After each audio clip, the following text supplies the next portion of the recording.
Kunjungan dadakan Prabowo datang ke Padang Pariaman. Pariaman, Sumatera Barat, hujan deras dengan intensitas tinggi yang mengguyur wilayah Pariaman selama lebih kurang 15 jam, menyebabkan banjir besar melanda sejumlah kecamatan. Ribuan warga mengungsi, rumah-rumah terendam hingga 2 meter dan akses jalan utama terputus. Dalam situasi yang semakin mendesak, Presiden Republik Indonesia Prabowo Subianto melakukan kunjungan mendadak untuk melihat langsung kondisi para korban dan memastikan bantuan pemerintah tersalurkan dengan cepat dan tepat. Kedatangan Prabowo pada Selasa pagi itu menarik perhatian publik karena baru sehari sebelumnya ia menghadiri agenda nasional di Jakarta. Pergerakan cepat tersebut disebut sebagai bentuk penegasan bahwa pemerintah tidak akan membiarkan masyarakat menghadapi bencana tanpa dukungan penuh.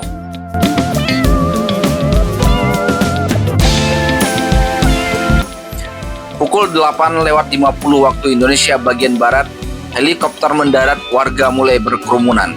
Langit Pariaman yang masih mendung menyambut helikopter yang membawa Prabowo dan rombongannya. Helikopter mendarat di lapangan sepak bola dekat kantor camat Pariaman Utara, lokasi yang dijadikan titik konsentrasi pengungsi.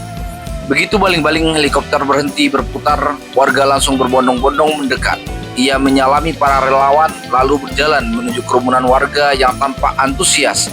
Sebagian membawa anak-anak kecil, sebagian lain menunjukkan foto rumah mereka yang terendam banjir.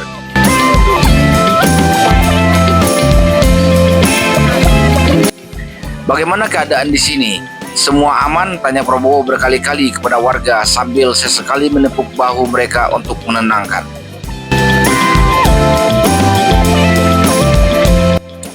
Beberapa lansia bahkan tak kuasa menahan tangis ketika menceritakan bagaimana air naik secara tiba-tiba dini hari.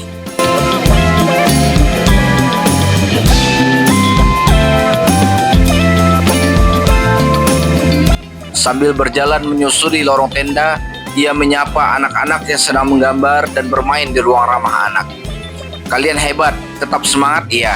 Sudah makan?" ujarnya sambil memberikan beberapa makanan ringan yang ia bawa bersamanya.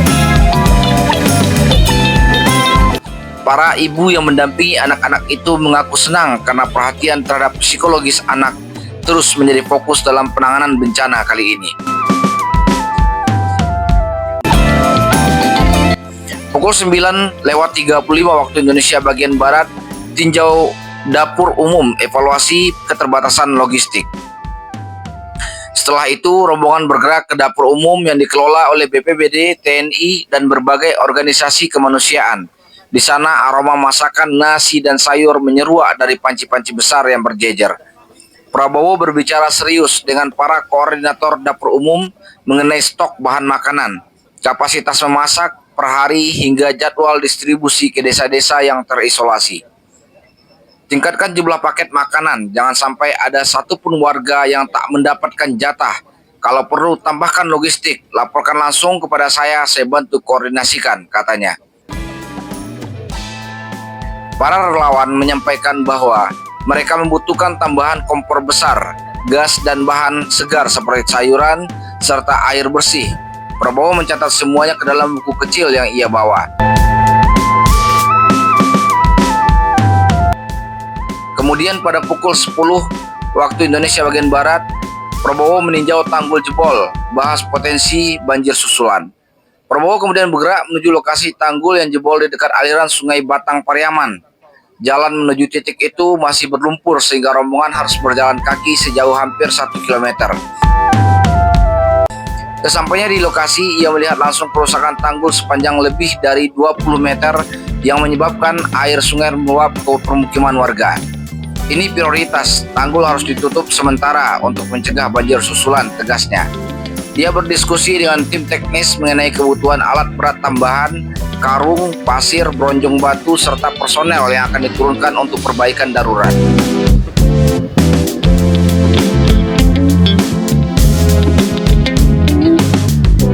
Kemudian pada pukul 10.45 waktu Indonesia bagian Barat, rapat koordinasi singkat dengan pemerintah daerah.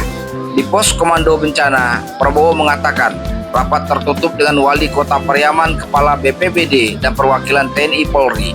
Dalam rapat itu dibahas peta kerusakan rumah warga, jumlah pengungsi, daerah rawan longsor, hingga kebutuhan jangka menengah seperti pembangunan kembali rumah dan perbaikan drainase. Kami memerlukan tambahan tenda keluarga, lampu penerangan malam, dan instalasi sanitasi sementara, ujar Kepala BPBD. Prabowo menanggapi cepat, segera ajukan daftar lengkapnya malam ini. Pemerintah akan segera memprosesnya, penanganan bencana harus efisien dan terarah.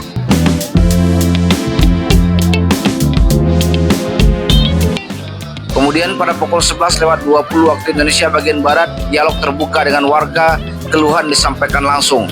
Prabowo kembali keluar untuk berdialog langsung dengan warga yang berkumpul di halaman posko.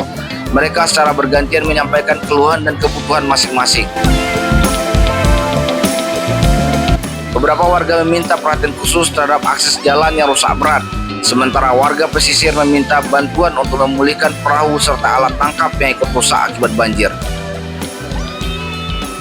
Seseorang warga yang bernama Herlina mengatakan, "Kami berterima kasih sudah dikunjungi, tapi kami juga perlu jaminan agar ke depan ada solusi permanen. Banjir seperti ini sudah terlalu sering." Prabowo mendengarkan dengan serius dan berjanji untuk mengawal penataan ulang daerah rawan banjir bersama kementerian terkait. Kemudian pukul 12.05 waktu Indonesia bagian Barat, Prabowo berikan pernyataan resmi sebelum kembali. Sebelum meninggalkan lokasi, Prabowo memberikan pernyataan pers kepada sejumlah wartawan lokal dan nasional. "Saya datang bukan hanya untuk melihat, tetapi memastikan kondisi negara hadir dengan nyata. Fokus utama kita adalah keselamatan warga. Pemerintah akan mempercepat pengiriman bantuan tambahan dan proses rehabilitasi akan segera dimulai." Ia menambahkan bahwa laporan harian harus masuk langsung ke pusat agar penanganan dapat dipantau secara ketat. Beberapa warga melambaikan tangan saat Prabowo naik ke helikopter berharap kunjungan tersebut membawa perubahan yang berarti bagi mereka. Warga menyimpan harapan baru. Meski situasi masih sulit, kedatangan Prabowo memberikan energi baru bagi para korban banjir. Banyak yang berharap bahwa perhatian pemerintah pusat akan mempercepat penanganan darurat dan memperkecil risiko banjir susulan. "Kami ingin hidup tenang. Mudah-mudahan perhatian ini bukan hanya sekali ini saja," kata seorang pengungsi.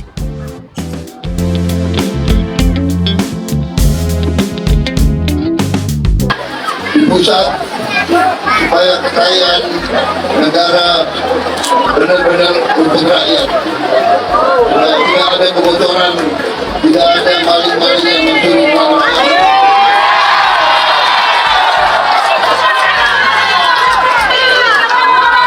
Kalian suka enggak? Kalian suka enggak kalau saya sikat juga maling-maling semua?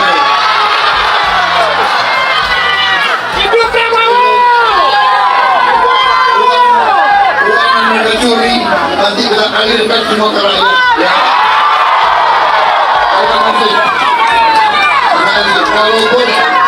Walaupun saudara di tempat yang susah sedang mengalami musibah, tapi semangatmu luar biasa. Terima kasih.